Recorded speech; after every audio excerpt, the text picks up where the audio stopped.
हर समाचार लेकर मैं हूं आपके साथ धीरेन्द्र अवस्थी। बुलेटिन की शुरुआत बड़ी खबर से करते उत्तराखंड से। इस वक्त की बड़ी खबर, विधानसभा में भू संशोधन कानून सर्वसम्मति से पास। सीएम धामी ने विपक्ष से अनुरोध किया, राज्यहित में इसे पास किया जाए। सीएम धामी की तरफ से कहा गया, कांग्रेस ने की थी प्रवर समिति को भेजने की मांग, वोटिंग के बाद भू कानून को कराया गया पारित। सदन में सीएम धामी को दी गई बधाई।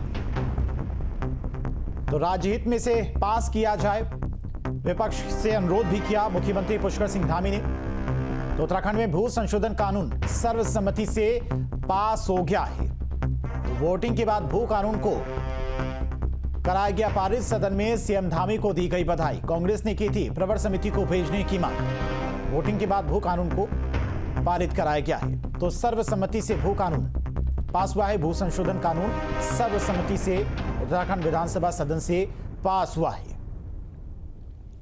तो विधानसभा में भू संशोधन कानून सर्वसम्मति से पास। सीएम धामी ने विपक्ष से किया अनुरोध, राज्यहित में इसे पास किया जाए। कांग्रेस ने की थी प्रवर समिति को भेजने की मांग, वोटिंग के बाद भू कानून को पारित कराया गया। सदन में सीएम धामी को बधाई भी दी गई। सोलह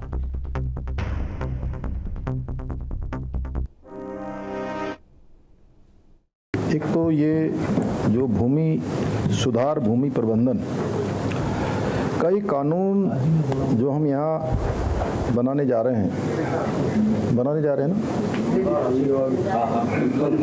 वो हमने विभिन्न स्तरों पर स्टेक होल्डरों से और अनुभवी लोगों से, जानकार लोगों से, सामाजिक संगठन के लोगों से, सभी के विचार लिए हैं।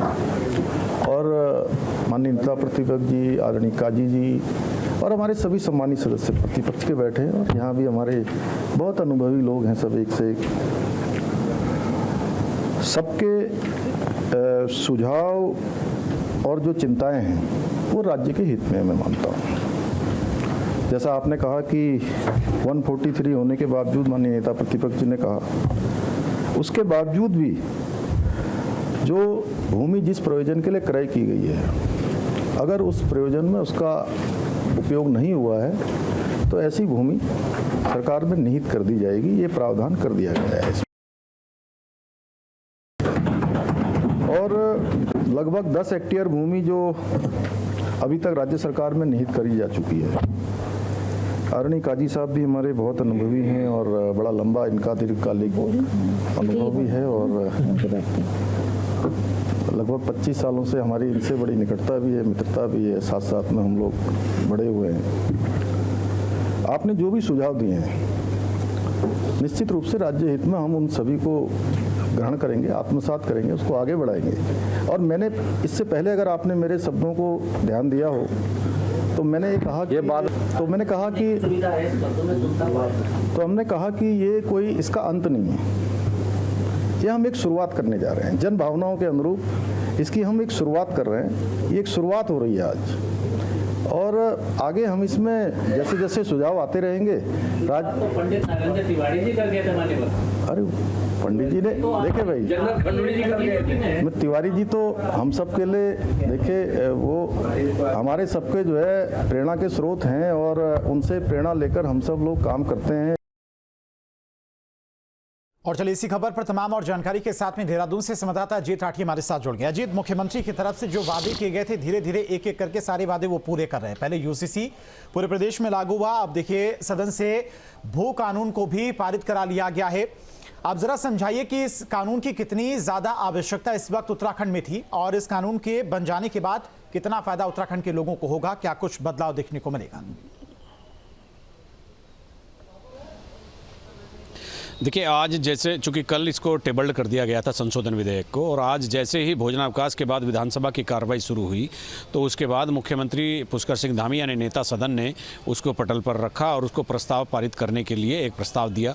इसके बाद उन्होंने इसके सारे महत्व को समझाया और उसके बाद नेता प्रतिपक्ष यशपाल आर्य ने इसको प्रवर समिति को भेजने की एक सिफारिश की। और उसके बाद काजी निजामुद्दीन ने इसके कुछ लेकुना जो थे उनको भी समझाया गया है कि किस तरह से नगरीय क्षेत्रों में बाहर के लोग आकर अभी भी ज़मीन खरीद खरीद सकते हैं। लेकिन मुख्यमंत्री ने भरोसा दिलाया कि कोई कानून एक बार बन जाए तो ऐसा नहीं है कि उसमें संशोधन नहीं हो सकता, संशोधन होते रहते हैं और आगे जिस तरह की भी गुंजाइश होगी उसको पूरा किया जाएगा, ज़रूरत होगी तो और संशोधन किए जाएंगे।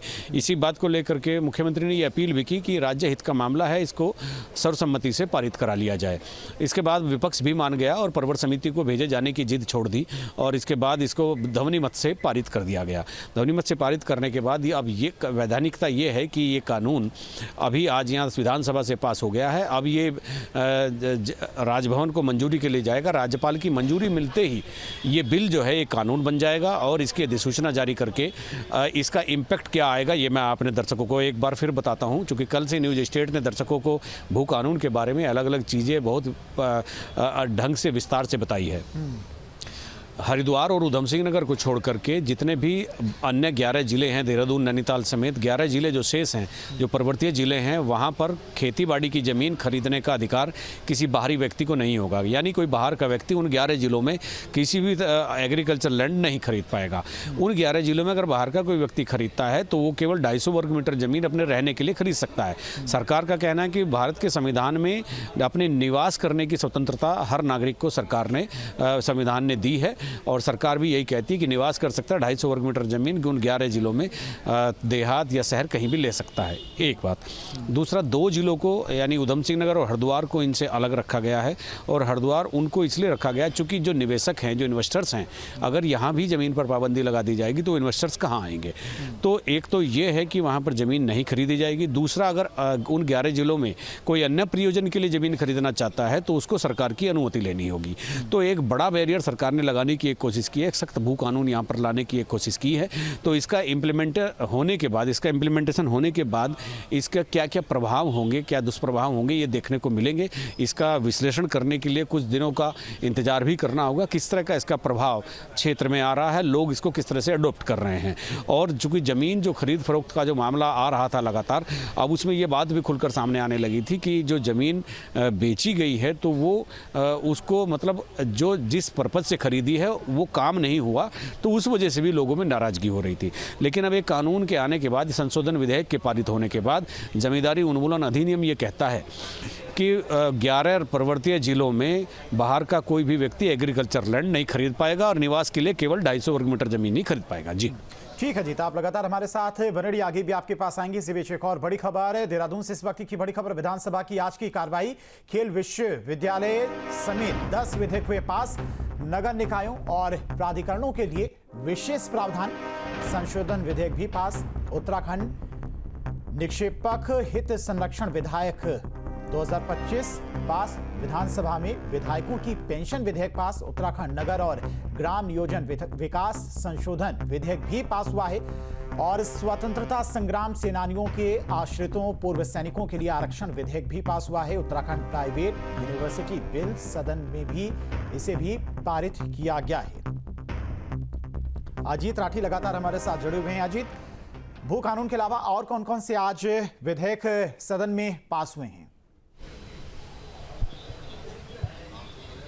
जी देखिए, जैसे अभी आपने दर्शकों को बताया कि खेल विश्वविद्यालय समेत ऐसे 10 विधेयक हैं जिनको आज पारित कर दिया गया है।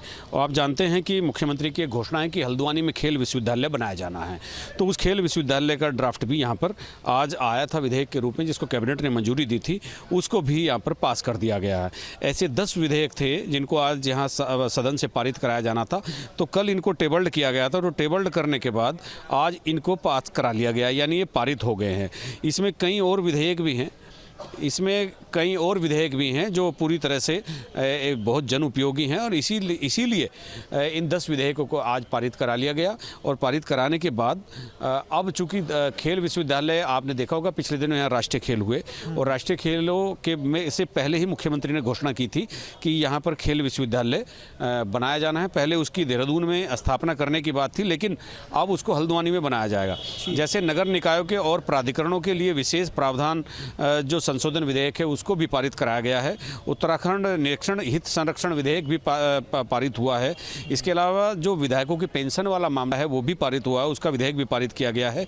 स्वतंत्रता संग्राम सेनानियों और आश्रितों और पूर्व सैनिकों के लिए जो एक आरक्षण विधेयक जो रखा गया था वो भी पारित हुआ है। कुशल खिलाड़ियों के लिए जो क्षैतिज आरक्षण है सरकारी नौकरियों में वो भी पारित हुआ है। तो ये ऐसे इस तरह से 10 विधेयक यहाँ पर आज पास हुए हैं। जी। महत्वपूर्ण आज का दिन रहा। ठीक है।